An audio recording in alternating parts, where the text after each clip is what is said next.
Is the clock Yep. time? Oh, well, my name is Hannah Lane, and I'm doing my speech on abuse. And this is William, Nick, Hey. and best for last, Alyssa.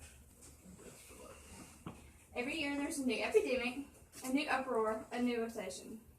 Every year there are thousands of deaths we publicly acknowledge and millions that go unnoticed.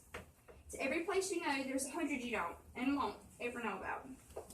In the everyday lives that surround you lies a unique story, untold, unspoken, locked. To every vault they keep, there lies a key unlike all others, but every door that's locked has the ability to contain a multitude of things, some of same, some of not. One often occurrence, abuse. But what really is abuse? The simplicity of it states that it is the use of something to cause a negative effect, or misuse. Abuse also varies in types ranging from child abuse to domestic abuse and the domestic abuse of men and women. Child abuse includes physical abuse, sexual abuse, and emotional abuse inflicted by a parent or legally responsible caretaker. More than 3 million reports of child abuse are made in the United States, involving more than 6 million children, with a report being made every 10 seconds. The United States loses an average between 4 and 7 children every day to child abuse and neglect. That's 1/4 of your child's kindergarten class. Most of these cases go undocumented. A child 5 or older who knows and cares for the abuser becomes trapped between feelings of affection and loyalty for the person, in the sense that sexual activities are terribly wrong. A child who feels as though they should stray away from abusive activities may not due to threats made by the abuser.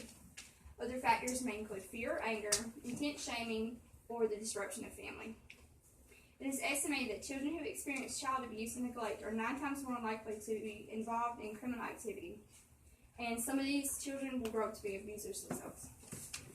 It is important that all children know the boundaries to help prevent such cases, and remember that not all cases of abuse are legitimate. While this is such, take each case very seriously.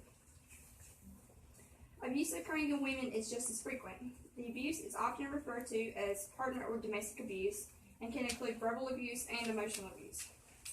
Domestic violence is a pattern of behavior used to establish power and control over another person, using fear or intimidation.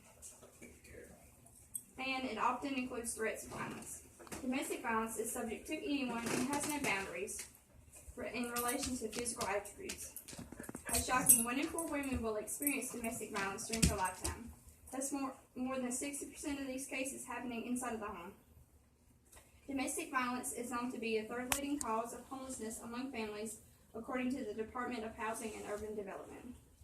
And it accounts for $37 billion a year in law enforcement to establish a form of justice. Verbal abuse in women is often left untreated.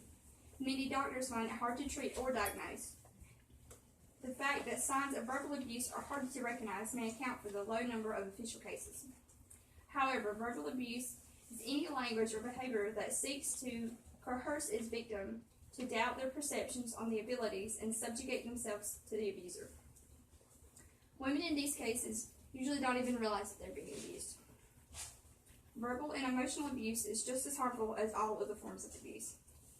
Domestic violence in men can take many forms, also including emotional, sexual, and physical abuse. In some cases, it involves both partners making adverse actions to each other, so it's hard for the man to realize he's even being abused. Acts of domestic violence towards men are generally the same for women. They are controlling, threatening, possessive, physical, and emotional violence. Male victims of emotional abuse may experience partners that yell, threaten, insult, and socially isolate them. Men in these situations are more likely to deal with the abuse themselves for the sake of their pride or their children. Unfortunately, due to a lack of awareness, programs for male victims or for emotional abuse are non-existent. For anyone who feels that they are being abused, or feel that someone they know is being abused, stay calm and call the National Hotline for Abuse. 1-800-799-7233. Please know that there is help for everyone.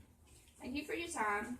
If you would like more in-depth information, please contact me or Local Help Center. And this concludes my speech. Any questions? No. Pretty good on that job. Pretty good. Tyler back on the floor now?